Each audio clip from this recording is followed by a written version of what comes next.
Дүйнөлүк деңиз соодасынын күрөө тамыры болгон Ормуз кысыгында күтүлүп-күтүлбөгөн окуялар күндөн-күнгө курчуп баратат.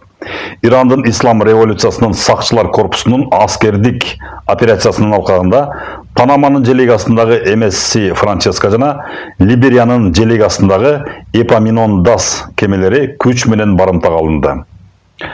Ассаламу алейкум кадырлуу көрөрмандар, каналыбызга катталып, баяныбызды бөлүшө кетиңиздер. Бул окуя дүйнөлүк мунай ташуунун 20% токтотуу коркунучун жаратып, Вашингтон менен Тегерандын ортосундагы тирешүүнү ачык согуштун босогосуна алып келди.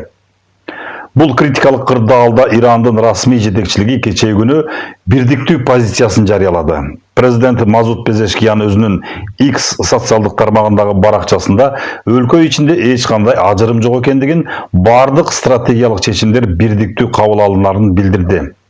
Аны парламент спикери Махамад Багер Галибаф жана тышкы иштер министри Аббас Аракчы кубаттап, Ирандын мамлекеттик институттарына болгон ишенимди солгундатууну көздөгөн маалыматтык чабуулдарга жол берилбестигин баса белгилешти. Расмий Тегеран чечим кабыл алуу процесси тышкы басымдан көз каранды эмес экендигин жана улуттук биримдик сакталып жаткандыгын дүйнө коомчулугуна жарыялады. Бирок расмий билдирүүлөрдүн көшөгү артында таптакыр башка маалыматтар калкып чыгууда. Рейтер агенттиги жана Нью-Йорк Таймс басылмасы Америка Кошмо Штаттарынын борбордук чалгындоо башкармалыгынын жана Израилдин Моссад кызматынын жашыруун отчетторуна таянып, Иран жетекчилигиндеги терең ажырымды ачыкташты. Чалгындоо маалыматтарына ылайык, Иранда 3 башка күч борбору калыптанган.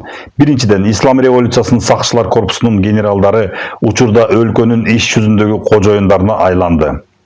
Financial Times басылмасынын чалгындоо булактарына таянган маалыматына караганда, аскердик жетекчилик эч кандай жеңилдикке барбоону жана АКШга каршы асимметриялык согушту, анын ичинде кемелерди барымтага алууну улантууну жактап жатат. Алар жарандык өкмөттүн чечимдерин толук көзөмөлгө алып, президент Пезешкиянды чечим кабыл алуу процессинен четтетишкендиги айтылууда. Экинчиден, президент Пезешкиян башында турган технократтардын тобу өлкөнүн экономикалык толук кыйроосунан кооптонууда. Associated Press агенттиги кабарлагандай, Ирандын ичиндеги инфляция 150%дан ашып, нан жана күйүүчү майдын тартыштыгынан улам келип чыккан ички башаламандыктар бийликти келишимге келүүгө мажбурлоодо.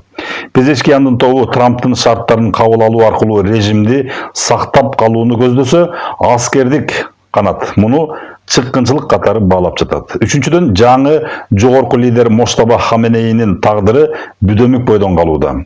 Вашингтон Пост гезитинин жазганына караганда, февраль айындагы соккулардан кийин ал катуу жаракат алып, учурда аскердик генералдардын катуу көзөмөлүндө турат. Бул лидердин боштугу Ирандын саясий системасындагы ички тирешүүнү мурда болуп көрбөгөндөй курчутту. Бул маалыматтык тирешүүнүн фонунда Израилдин коргоо министри Исраэль Кац кескин эскертүү жасады. Ал Израиль Ирандын бүтүндөй энергетикалык жана экономикалык инфраструктурасын талкалап, өлкөнү таш дооруна кайтара турган чечүүчү соккуга даяр экендигин билдирди. Бул план боюнча Ирандын мунай терминалдары жана электр тармактары биротоло жок кылынып, өлкө ондогон жылдарга артка ыргытылат. Учурда Пакистандын борбору Исламабадда өтүп жаткан дипломатиялык сүйлөшүүлөр согушту токтотуунун акыркы үмүтү катары каралууда. Бирок Ирандын ичиндеги аскердик жана жарандык канаттын ортосундагы тирешүү Тегерандын бирдиктүү чечимге келишине тоскоол болууда. Дүйнө коомчулугу азыркы тапта 1-майга чейинки окуялардын өнүгүшүнө көз салып турат. Ирандын расмий биримдик тууралуу билдирүүлөрү менен чалгындоо кызматтарынын ички ажырым тууралуу фактыларынын кайсынысы реалдуу экени жакынкы сааттарда Израилдин соккусу же дипломатиялык келишим аркылуу белгилүү болот. Каналга каттала кетиңиздер, кайрадан көрүшкөнчө.